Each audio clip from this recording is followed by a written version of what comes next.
Hi friends, இன்றைக்கி நம்ம cook with Comali recipe mushroom galouti kebab with saffron parotta. இது ஷிவாங்கி அவங்க பண்ண ரெசிபி. ரொம்பவே சாஃப்டான கபாப்போட எப்படி பண்ணுறதுன்னு பார்த்துடலாம் வாங்க. அதோட நம்ம சேனலில் இருக்கிற கிவ்அவேலையும் எல்லாரும் கண்டிப்பாக பார்ட்டிசிபேட் பண்ணுங்க. நாளைக்கு வின்னர் அனௌன்ஸ்மெண்ட். வெற்றிகரமாக நம்மளோட தேர்ட் கிவ்அவே முடிவுக்கு வரப்போகுதுங்க. இதுக்கு எல்லாத்துக்குமே நீங்கள் தான் காரணம். ரொம்ப ரொம்ப நன்றி உங்களோட பெரிய சப்போர்ட்க்கு. குயிக் அண்ட் ஈஸியாக ரெசிபி பார்த்துடலாம் வாங்க. அதுக்கு ஃபஸ்ட்டில் சூடான பால் ஒரு அரை கப் போல் எடுத்திருக்கேன். அதில் கொஞ்சமாக குங்குமப்பூ சேர்த்து நல்லா மிக்ஸ் பண்ணி எடுத்து வச்சுக்கலாம். இது போல் நல்லா மிக்ஸ் பண்ணிவிட்டு இதை எடுத்து வச்சுக்கோங்க.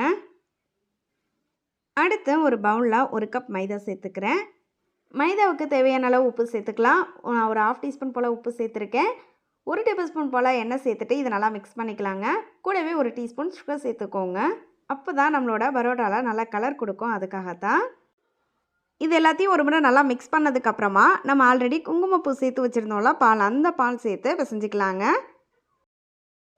கொஞ்சம் கொஞ்சமாக பால் சேர்த்து நல்லா சாஃப்டாக பிசைஞ்சு எடுத்துக்கலாங்க. ஒரே டைமில் அதிகமாக பால் சேர்த்துறாதீங்க.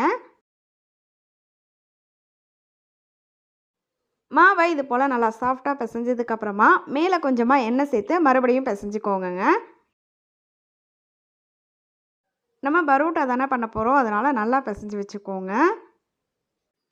பாருங்கள், மாவு நல்லா சாஃப்டாக இருக்குது. இதை ஒரு துணி வச்சு நல்லா மூடி வச்சுருங்க. இருக்கட்டும், நம்ம கபாப்லாம் ரெடி பண்ணுறது வரைக்கும் இது நல்லா ஊறட்டும். ஒரு பேனில் 1 டேபிள் ஸ்பூன் போல் எண்ணெய் சேர்த்து சூடானதும் இதில் கொஞ்சமாக பிரிஞ்சி இலை, ஒரு சின்ன துண்டு பட்டை, கொஞ்சமாக அன்னாசிப்பூ உடைச்சிட்டு சேர்த்துக்கிறேன், 2 கிராம்பு, அப்புறமா ஜாதிபத்திரி, ஏலக்காய் சேர்த்துட்டு கூடவே ஒரு 1/2 டீஸ்பூன் போல் சோம்பு, 1/2 டீஸ்பூன் மிளகு சேர்த்து இதை லைட்டாக கலந்துக்கலாம். ஒரு பெரிய வெங்காயம் குட்டியாக கட் பண்ணிவிட்டு அதையும் உள்ளே சேர்த்துட்டு நல்லா வதக்கிக்கோங்க. வெங்காயம் ஓரளவு நல்லா வதக்கி வரட்டும்.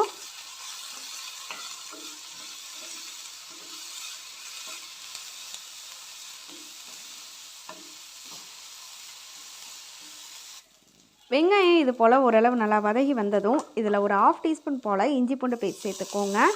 இஞ்சி பூண்டோட பச்சை மணம் போகிறது வரைக்கும் நல்லா வதக்கிக்கலாம்.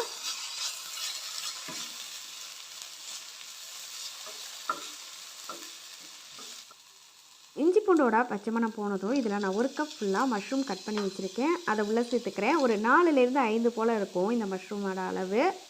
இதுக்கு தேவையான அளவு உப்பு சேர்த்துக்கலாங்க. நான் ஒரு 1/2 டீஸ்பூன் போல் உப்பு சேர்த்துருக்கேன்.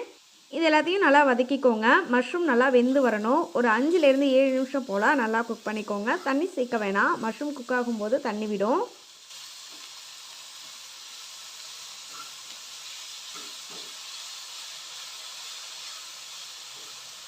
பாருங்கள், நம்ம தண்ணியே சேர்க்கலை, எவ்வளோ தண்ணி இருக்குது பாருங்கள். இது நல்லா இது போல் வதக்கிட்டே இருங்க. ஒரு 5லேருந்து 7 நிமிஷம் போல் குக் பண்ணால் மஷ்ரூம் நல்லா ரெடி ஆகிடும்.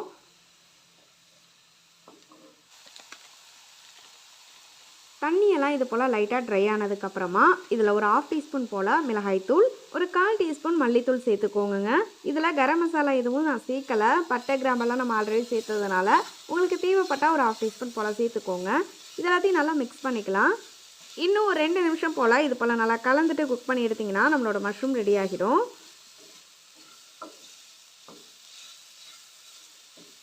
இப்போ பாருங்கள், நல்லா ட்ரை ஆகி தண்ணிலாம் போயிட்டு நல்லா குக் ஆகிடுச்சு. இந்த ஸ்டேஜில் நம்ம ஸ்டவ் ஆஃப் பண்ணிக்கலாம்.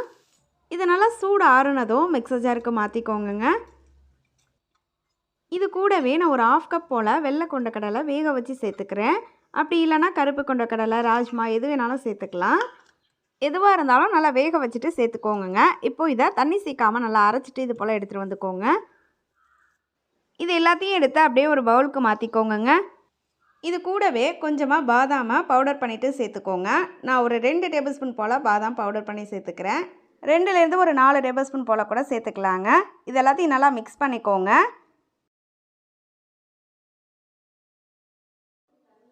இது போல் நல்லா பிசைஞ்சதுக்கப்புறமா கையில் கொஞ்சமாக எண்ணெய் தொட்டுட்டு ஒரு குட்டி பால் சைஸ்க்கு உருட்டி எடுத்துகிட்டு இதை நல்லா அழகாக கட்லட் ஷேப்க்கு கொண்டு வந்துக்கோங்க. நல்லா ஈவன் பண்ணிவிட்டு இது போல் எல்லாத்தையும் ரெடி பண்ணி எடுத்து வச்சுக்கோங்க. பாருங்கள், நல்லா குட்டியாக பேட்டி சைஸ்க்கு சூப்பராக ரெடி பண்ணியாச்சு. இதே போல் எல்லாத்தையுமே ரெடி பண்ணி எடுத்து வச்சுக்கோங்க. நம்ம ஆல்ரெடி பிசைஞ்சு வச்ச மாவும் நல்லா ஊறி ரெடியாக இருக்குது. பாருங்கள், மாவு நல்லா சாஃப்டாக ரெடியாக இருக்குது. இதுலேருந்து குட்டி குட்டி பால் சைஸ்க்காக மாவை பிரிச்சுக்கோங்க.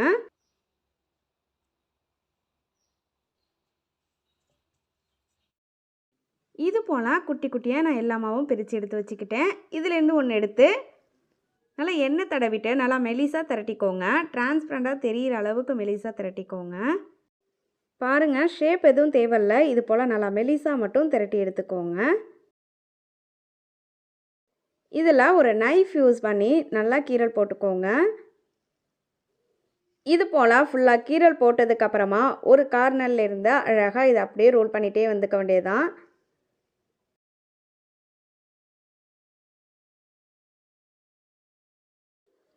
இந்த மாவை அப்படியே ஒரு கார்னர் பிடிச்சிட்டு இன்னொரு கார்னரை அழகாக இப்படி சுற்றிக்கோங்க. கடைசியாக அந்த மாவை சீல் பண்ணி மேலே கொஞ்சமாக எண்ணெய் தொட்டுட்டு இதை லைட்டாக திரட்டிக்கோங்க. ரொம்ப அழுத்தம் கொடுக்காதீங்க. மைல்டாக பண்ணக்குள்ளே தான் அந்த லேயர்லாம் நமக்கு நல்லா தெரியும்.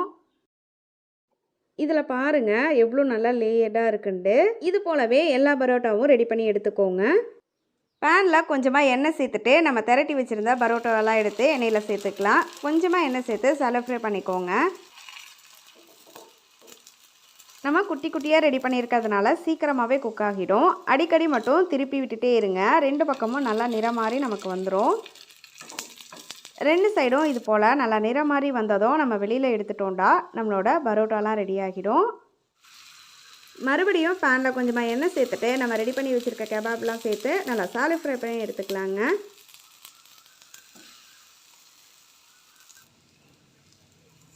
ஒரு சைடு லைட்டாக குக் ஆனதும் பொறுமையாக டர்ன் பண்ணி விட்டுக்கோங்க. உடஞ்சிலாம் போகாது. ஸ்டவ்வை மீடியம் ஃப்ளேமில் வச்சுட்டு அழகாக டர்ன் பண்ணி குக் பண்ணி எடுத்துக்கோங்க. பாருங்கள், இது போல் 2 சைடும் நல்லா பொன்னிறமாக நிறம் மாதிரி வந்ததும் நம்ம வெளியில் எடுத்துடலாம். நம்ம எல்லாமே வேக வச்சு சேர்த்துருக்கிறதுனால 2 பக்கமும் இது போல் நிறம் மாதிரி வந்ததும் நம்ம வெளியில் எடுத்துடலாங்க. ஃபைனலாக நம்ம பிளேட்டிங் பண்ணிடலாம். ஃபஸ்ட்டு நம்ம ரெடி பண்ணி வச்சுருந்த சாஃப்ரான் பரோட்டா, அதுக்கு மேலே நம்மளோட மஷ்ரூம் கபாப், சைட்ஸில் கொஞ்சமாக சாஃப்ரான் மில்க், கொஞ்சமாக மயோ கூட சாஃப்ரான் மில்க் கலந்து அதை டாப்பிங்காக வச்சுக்கலாம். ஃபைனலாக மயோவுக்கு மேலே கொஞ்சமாக புதினா இலை அப்படி இல்லைன்னா மல்லி இலை வச்சு கார்னிஷிங் பண்ணிக்கோங்க. அவ்வளோதாங்க, ரொம்ப சூப்பராக ரெடி ஆகிடுச்சு. இந்த கபாப் சாப்பிட்றதுக்கு ரொம்ப சூப்பர் சாஃப்டாக நல்லா இருந்தது. நீங்களும் கண்டிப்பாக ட்ரை பண்ணி பாருங்கள். வீடியோ பிடிச்சிருந்தா நம்ம சேனலை சப்ஸ்கிரைப் பண்ணி கூடவே ஒரு லைக்கும் கொடுத்துருங்க. அப்புறமா கிவ்அவேலையும் எல்லோரும் கண்டிப்பாக பார்ட்டிசிபேட் பண்ணுங்கள். எனக்கு சப்போர்ட் பண்ணுறவங்களுக்கு நான் எப்போதும் ஒரு குட்டி கிஃப்ட் கொடுத்துட்டே தான் இருப்பேன். தேங்க்ஸ் ஃபார் வாட்சிங். Have a nice day.